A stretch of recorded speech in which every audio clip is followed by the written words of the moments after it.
Jeff taught air brakes for how many years? 40 years. 40 years, and I know almost nothing about air brakes. So let's just pretend that I'm one of the students here, and we're going to explore the system a little bit. So what's some of the coolest things that you've found in the development of this product?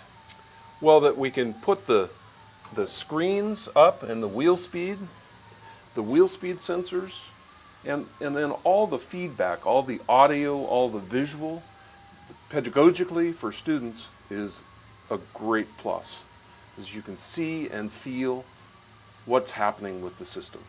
And you can't do this really on a truck because you can't have an icy road or an icy uphill for all of your students. Here, you can have all your students experience all the things that are happening with this brake board. So how did you do it in the past? If you can't do it on a truck, what are the teachers out there really doing? If there have never been ways or trainers that allowed you to do these types of road tests and demonstrate this to a full classroom of students, how did they learn? Well, you would go through the chuff test. On a truck? On a truck. I used to jack the truck up, all four wheels off the ground, and then hold one wheel and apply the brakes so that we could see the anti-lock operate. It wasn't the safest thing to do with spinning wheels and students in the lab. So the safety of this, everything is enclosed. There's not going to be any fingers lost or lives lost with this product. It's very safe. Another thing you'll notice is that the way we've built it and the dimensions of it are to fit into any door, fit into any classroom. The infrastructure requirements are not that much. You need a regular walled outlet and air line. You need quite a bit of air to make one of these work, but it allows you to do a lot of that training that rather than having a truck that's worth a couple $100,000 and weighs I don't know how much up on jack stands in an environment that is kind of safe with a whole bunch of students around it, and now you can do it in your classroom. So Jeff, do you want to tell us a little bit more about one of these areas that you really wanted to integrate into the product and be able to demonstrate both to instructors and to students? So both the unloader valve and the ADIS air dryer are integral into the air system and the maintenance of the system. Of course, the air dryer removes the moisture from the air and cycles along with the unloader valve. Getting back to this governor, and now you're talking about the air brake dryer, there's stuff here that I don't really understand, Jeff, because I've seen a lot of other air brake boards in schools and they've all got 3 tanks. And I don't see 3 tanks on this ConstruLab trainer. So I don't really know what's happening there. Can you maybe explain that to me? Well, the ADIS air dryer has the wet tank built into the air dryer itself. So it's all integral air. So all the air passes through here and through the air dryer. And when the unloader valve unloads, which we have a visual prompt for, the unloader valve's operating, the cylinder will extend. But this will also spit the air just like an operating system. So when the system reaches the cutout pressure, the governor cuts out, the air dryer spits, we get a visual of the unloader valve. Jeff, there's a phenomenon that you keep wanting to teach me and show me and explain to me. So why don't we do that right now? Okay. So what I'd like to show is the actual actuation of the S-cam and the brakes during an anti-lock event. So we know that the front axle, we don't want those tires to spin or slide in a braking event. So the anti-lock control works very hard to modulate the brake application so that it doesn't lock up the wheel. So we're going to demonstrate this by looking at the end of the S-cam, and we'll be able to watch the modulation and the physical action within the brake. This is key for the student's understanding of what's going on within the system and in the brake. Let's fire up the truck, bring it up to speed. We're going to put that left front wheel on ice and we're going to see what happens and watch the S-cam, the air brake chamber, and everything react. Here's our chuff test. Brakes are off, park brakes are off.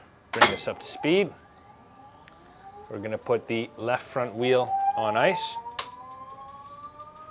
And this left front wheel, we have the brake drum connected here. So we're gonna watch Jeff and we're gonna look at the details of how that reacts. Watch the S-cam.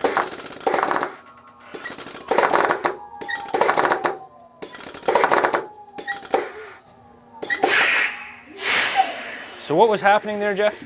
Well, the modulator valve was modulating the air pressure and making the brake apply and release as needed, as directed by the wheel speed sensor and the computer control within the brake. This was to prevent the wheel from locking up. So Yes. as I'm driving down the road with the steering wheel, so if that wheel locks up, I'm going to lose Yes. my ability to steer. But the Yes. ABS is now removing a bit of brake pressure, applying a little more brake pressure, throttling that brake, if you will, to slow us down without locking that wheel. Absolutely.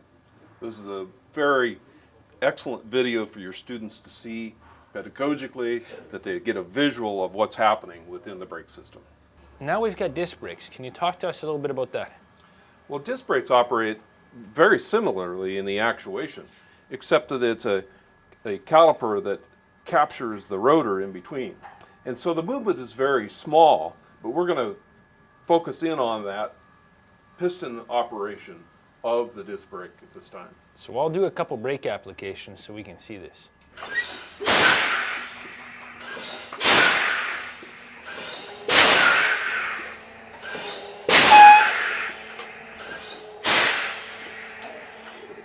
So when we were developing this product, we researched, we talked to technicians, teachers about the best faults that would be the most real world, both pneumatic faults and electrical faults. And now I want to demonstrate one of those faults to you, and then we'll have Jeff talk a little bit about the effects of that fault.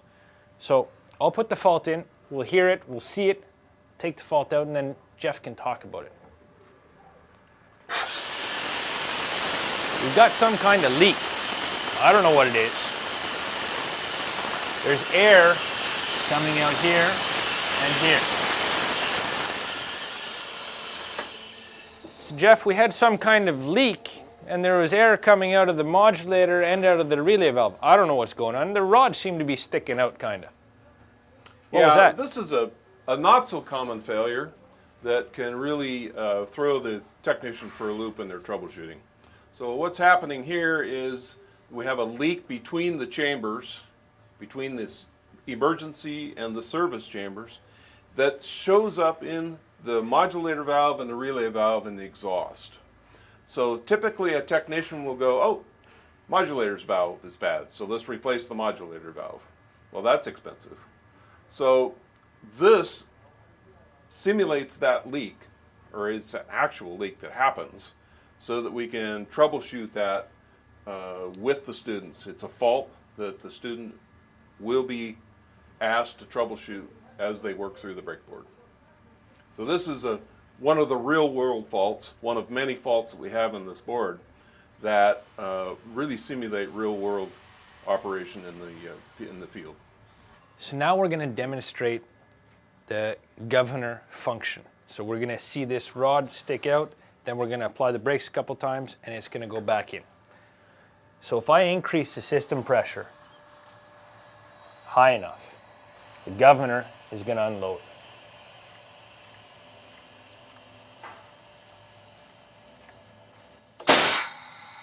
Now it's unloaded. We heard that evacuate the pressure. Watch what happens when I now press on the pedal multiple times. The governor is now loaded back up. To find out more about our products, visit consulab.com, or you can find us on Facebook, Twitter, or LinkedIn. Thanks for watching.